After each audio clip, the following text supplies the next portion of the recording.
Hello दोस्तों, कैसे हैं आप सब। तो आज थोड़ा लाइट टॉपिक पे बात करते हैं कि क्या यूपीएससी रियली आपका प्लान भी हो सकता है। ठीक है। तो अभी पेपर बहुत टफ आया और लोगों की एलिमिनेशन टेक्निक्स काम की नहीं। ठीक है। तो अब सब बोलने लगे कि यूपीएससी को आप अपना प्लान बी बना लीजिए और प्लान बी के तरीके से यूपीएससी पे काम करिए। ठीक है। अभी प्लान बी अगर यूपीएससी है तो प्लान ए क्या है ना। तो प्लान ए कुछ भी हो सकता है, बैंक पीओ जो कि फिर से एक गवर्नमेंट एग्जाम है पर एटलीस्ट रेगुलरली तो आता है। एसएससी फिर से एक गवर्नमेंट एग्जाम है पर एटलीस्ट थोड़ा रेगुलर तो ये भी है। आईटी सेक्टर की जॉब जो कि बहुत लोगों को मिल जाती है क्योंकि आप स्किल्स डेवलप करते हैं उसमें। आईबी वगैरह के पेपर निकलते रहते हैं और इस तरीके के तमाम छोटे छोटे ऑर्गेनाइजेशन इनके कुछ कुछ रेगुलर इंटरवल पे पेपर निकल सकते हैं। एक आरबीआई का भी एग्जाम होता है। ठीक है। एक ये है, स्टार्टअप कर लीजिए, स्टार्टअप का तो जमाना ही चल रहा है। इंडियन इंजीनियरिंग सर्विसेज में जा सकते हैं जो इंजीनियर्स हैं। एंड देन स्टेट सर्विसेज में, जिनमें जब स्टेट सर्विसेज की जो पीएससी है उनका जब मूड पड़ता है तो वो पेपर निकाल देते हैं। उसके बाद लंबे लंबे कोर्ट केसेस 90% रिजर्वेशन के साथ, जनरल मेल के लिए स्पेशली 90% रिजर्वेशन के साथ आपका ये स्टेट सर्विसेज है और इनका वो भी रेगुलर नहीं निकलता। तो जिंदगी के कितने साल खराब किए जा सकते हैं। ठीक है। अब मेरे ज़िंदगी के ज़्यादातर साल खराब हो गए तो इसका मतलब ये नहीं कि आप सभी के ज़िंदगी के ज़्यादातर साल भी खराब हो। ठीक है ना। तो करते किया क्या जा सकता है इस पे। तो देखते हैं कि क्या यूपीएससी रेलवे प्लान बी हो सकता है। अभी प्लान बी क्या होता है। तो एक बड़ी पैसिव इनकम का आजकल कॉन्सेप्ट चल गया है। ठीक है ना। कि आप थोड़ा सा काम करिए, है ना, एंड फिर वो ब्लॉग आपका पैसिव इनकम जनरेट कर लेगा, यूट्यूब आपका पैसिव इनकम जनरेट कर लेगा और इस तरीके के तमाम पैसिव इनकम के आइडियाज जब आप ये सच में करने जाते हैं तो आपको पता चलता है कि ये काम तो आपके मेन काम से भी ज्यादा घंटों लेते हैं और बहुत पेशेंस लगता है ये सब करने में। ठीक। तो उसी तरीके की ये जो हमारा प्लान ए जो प्लान बी बन रहा है, ठीक है ना, वो इसी तरीके की जॉब्स हैं। तो अगर आप बैंक पीओ एसएससी ये सब की तैयारी कर रहे हैं, पहले कर रहे हैं, अपनी यूपीएससी प्रिपरेशन में जाने से पहले कर रहे हैं, वेल एंड गुड। बाद में भी कर रहे हैं तो अच्छी बात है, लेकिन क्या साथ साथ दोनों की तैयारी की जा सकती है। तो देख लेते हैं यूपीएससी प्रिपरेशन में कितना समय लगता है। तो यूपीएससी प्रिपरेशन में डेडिकेटेड 8 से 10 घंटे प्रिपरेशन के लगते हैं, एटलीस्ट 1 to 2 years। अब आप अभी की टॉपर देख लें या कभी की टॉपर देख लें, चाहे टीना गांधी देख लें चाहे इशिता किशोर देख लें, इन्होंने अपने 12th क्लास में भी एनसीईआरटीज पढ़ी हुई हैं जो आपको पढ़नी है यूपीएससी प्रिपरेशन के लिए।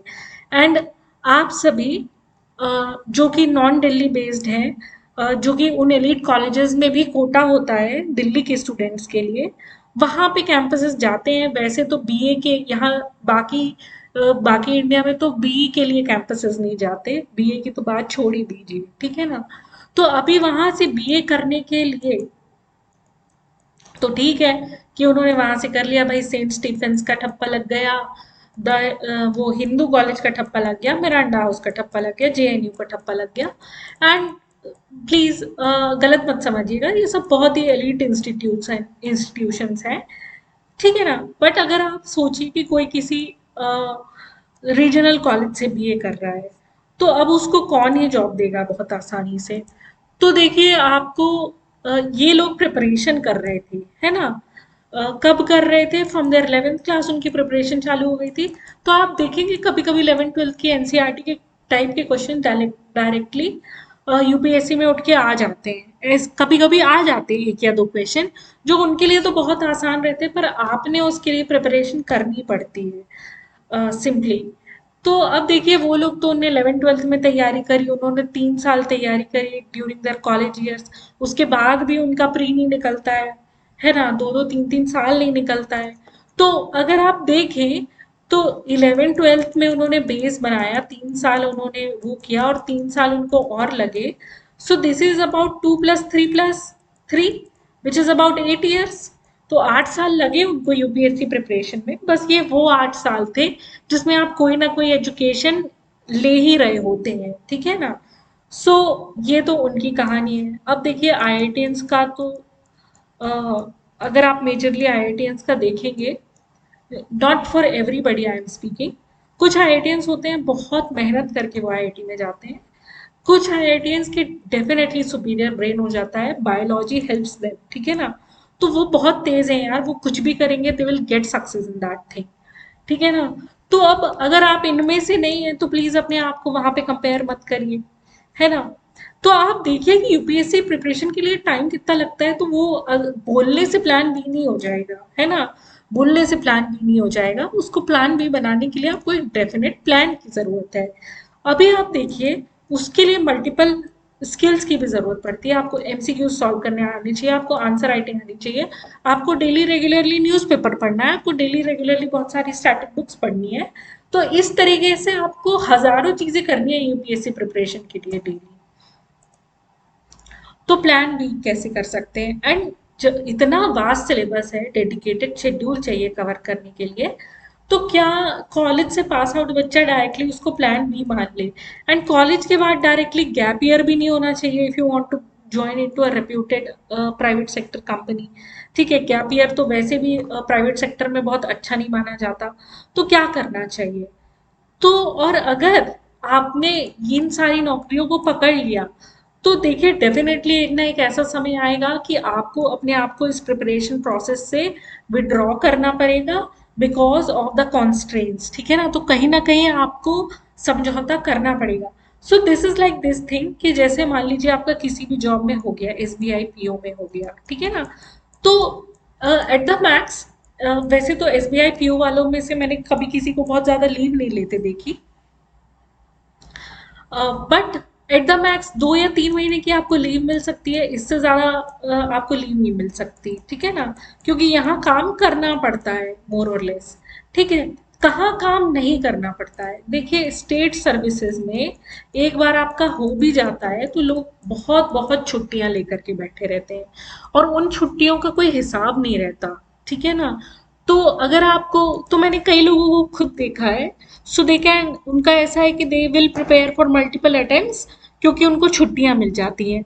अभी हर स्टेट सर्विस वाले को नहीं मिलती, ठीक है ना, और स्टेट सर्विस में भी हर सर्विस वाले को नहीं मिलती। कुछ कुछ ऐसी बहुत स्वीट स्पॉट नौकरियां हैं जिनमें आप ऑफिस जाएंगे काम ही नहीं होता, है ना, तो वहां पे आप बैठ करके प्रिपरेशन कर सकते हैं। बट देन उन नौकरियों के लिए भी बहुत मारा मारी है, बिकॉज आप देखिए स्टेट सर्विसेज का तो कभी निकलता है ना। अगर आप एमपीपीएससी देख लें या यूपीपीएससी के बारे में मुझे वैसे नहीं पता, आरपीएससी देख लें या एमपीपीएससी देख लें, एंड यूपीपीएससी के लिए तो भाई यूपी में ही इतने महारथी हैं कि बाहर से इंसान जा करके कैसे ही उसको क्लियर करेगा, ठीक है ना। तो ये वाली चीजें हैं, तो वो वाला स्वीट स्पॉट आपके पास है या नहीं वो आपको देखना पड़ेगा, and you will need to execute plan A prior to you get into your plan B, ठीक है ना। तो अगर आपको यूपीएससी को प्लान बी बनाना ही है, तो पहले आप क्या करिए, अपना प्लान ए ही सिक्योर कर लीजिए। प्लान ए सिक्योर करने के बाद उससे प्रॉपर लीव जब आपको मिलेगी, तब आप उसमें यूपीएससी का प्लान बी डाल सकते हैं। तो डेफिनेटली ये वाली चीज है, यूपीएससी की प्रिपरेशन अनसर्टेन सिर्फ प्री की वजह से नहीं हुई है, यूपीएससी की प्रिपरेशन अनसर्टेन है मेंस की में भी बहुत ज्यादा। तो you might get very good marks एक समय में सिमिलर चीजें लिख करके, नेक्स्ट अटेम्प्ट में आपको नहीं मिलेगा, ठीक है ना। And centre to centre vary करता है मार्क्स, मार्क्स वेरी करने के कई सारे तरीके हैं। तो ये यूपीएससी प्रिपरेशन में मेंस की सच्चाई है। And most people lie when they से कि नौकरी करते करते प्रिपरेशन की, आईटी सेक्टर की नौकरी आप करते करते प्रिपरेशन नहीं कर सकते, मोस्टली बिकॉज आपकी आंखें लगती हैं दिन भर, and if you are into a very high paying job तो आपको बहुत ज्यादा काम करना भी पड़ता है ना, you will need to sell your hours, तो उसका कोई सोल्यूशन नहीं है। एंड देन बाकी क्या है, स्टेट सर्विसेज के बारे में आप देख सकते हैं। तो देखिए एक स्वीट स्पॉट होता है कि आप यूपीएससी की प्रिपरेशन कर रहे हैं, अपने दूसरे एग्जाम की भी साथ में प्रिपरेशन करिए, एंड देन आप एक किसी एग्जाम में सिलेक्ट हो जाते हैं, जैसे कि अम, आप 10th रैंक आई थी 2019 में, शी वॉज, उनका आप नाम देख लीजिएगा, I could not remember the exact name, I think she was Jain only, and उनका क्या था, जैन और अग्रवाल समथिंग, तो आप 10th रैंक आई थी, आप 2019 में उनका देखिएगा। तो she was giving the UPSC exam and again 6th attempt में उनका हुआ। And one of the time उन्होंने आईबी का पेपर दे दिया, फिर आईबी में उनको जाना नहीं पड़ता था ड्यूरिंग द यूपीएससी प्रिपरेशन। बस उनको बाद में ही उन्होंने सर्विस ज्वाइन करी थी, one she has given all the faces of the examination, और सिर्फ इंटरव्यू रह गया था, तो उसके बाद उन्होंने जाना चालू किया, और उसके बाद तो उनका 6th अटेम्प्ट था, कुछ बचा भी नहीं था, तो she will definitely go into that. तो ऐसे ही कई लोगों का स्वीट स्पॉट रहता है प्रिपरेशन में कि एसएससी की जॉब लग गई या किसी की भी जॉब लग गई, तो नौकरी पे एक भी दिन नहीं जाना पड़ा, बट लेकिन पेपर पे था कि आपने ये सिक्योर कर लिया है, और वहां पे अच्छा इंप्रेशन पड़ता है उस चीज से when you go. And I have seen people plainly lying UPSC में कि they have done this job और दैट जॉब। व्हाई? बिकॉज वहां पे एक अच्छा इंप्रेशन पड़ता है वहां पे कि नहीं, इसका यूपीएससी प्लान भी है। तो मेरी माने कि प्रीलिम्स की पेपर की वजह से नहीं, इंटरव्यू में अगर आप जाते हैं और अगर आप ये पोर्ट्रे कर पाते हैं कि यूपीएस कि आप जॉब करते करते आपने प्रिपरेशन की, तो वो ये समझते हैं कि ये बंदा बहुत एफिशिएंट है, भले ही वो प्लेनली झूठ क्यों ना बोल रहा हो। बिकॉज यूपीएससी में क्या है, टैब में वो नहीं मांगता है आपके उसका प्रूफ, आपके सर्विस का प्रूफ नहीं मांगता है, वो तब तक नहीं मांगता है जब तक आप किसी गवर्नमेंट सर्वेंट ना हो, और आपको वहां से जो भी नो ऑब्जेक्शन लेटर शायद होता है वो ना देना पड़े। तो ये वाली चीज है अभी। लेकिन डेफिनेटली प्लान भी रखना बहुत जरूरी है यूपीएससी के लिए। तो आप देख लीजिए, अब तो सीसैट का भी लेवल जैसे आप बोल रहे हैं कि बढ़ गया है, तो एसएससी देख लीजिए, एसबीआई देख लीजिए, एसबीआई पीओ तो देखिए कंपटीशन वहां भी बहुत ज्यादा है, कंपटीशन कहीं कम नहीं है, बिकॉज हम ऐसे जनरेशन है कि हम बल्क में आए हैं और बल्क में ही इन सब एग्जाम्स की तैयारी कर रहे हैं, ठीक है ना। तो उस हिसाब से आप अपना प्लान भी देख लीजिए। लेकिन अगर आपने बचपन से तैयारी नहीं करी है, बचपन से इन द सेंस 11 से तैयारी नहीं करी है यूपीएससी की, जो कि ये टॉपर्स कर रहे हैं, तो देन आपको अपना प्लान ए और प्लान बी साथ में एग्जीक्यूट करने में दिक्कत जाएगी। बट देखिए, कुछ डिसएडवांटेजेस होते हैं लाइफ में। If you are a non Delhi based aspirants या किसी non metro city based aspirant हो, और अगर आप non metro city based aspirant हो तो बेसिकली दिल्ली बेस्ड एस्पिरेंट्स ही ज़्यादा यूपीएससी की प्रिपरेशन करते हैं। You won't see much people from Bombay और from Bangalore preparing for UPSC. वैसे आजकल वहाँ भी ट्रेंड बढ़ गया है, बट देन ये ट्रूथ है। सो डेफिनेटली अपना अपना प्लान भी बना लीजिए, प्लान भी रखने में कोई दिक्कत नहीं है। बट वाकई में की जा सकती है यूपीएससी की तैयारी या नहीं, तो आई नो कि देखिए, या तो लोगों की ओवर अ स्ट्रेच बहुत सारी प्रिपरेशन रहती है ना, spanning 4 to 5 years before even they become 21। क्योंकि देखो यार, सिलेबस में ऐसा कुछ नहीं है जो है ना 15 साल के बच्चे को ना समझ में आए, है ना। तो people prepare from 15 to 21 at least for 7 years। ये ट्रूथ है ना। This is the truth of Delhi. And अगर आप ये जो यूपीएससी, अगर आप इनमें से नहीं है कि जिसने 15-16 साल में 11th-12th से प्रिपरेशन चालू नहीं करती, ठीक है ना, तो डेफिनेटली आपको 1-2 साल की बहुत ही कड़ी मेहनत लगेगी सिलेबस को जानने करने में, है ना। तो वो सिलेबस को जानने करने में जो मेहनत है आप वो कर लीजिए। उसके साथ देखिए, डेफिनेटली मैंने आपको पोमोडोरो टेक्निक बताई हुई है कि जिसमें आप अपने सेशंस ब्रेक कर सकते हैं। तो एप्टीट्यूड के लिए 1 या 2 सेशन रख लीजिए, उससे क्या है, आपके दूसरे एग्जाम्स क्लियर हो जाएंगे। बाकी तो आप न्यूज़पेपर पढ़ रहे हैं, you are well aware of the GS, ठीक है ना।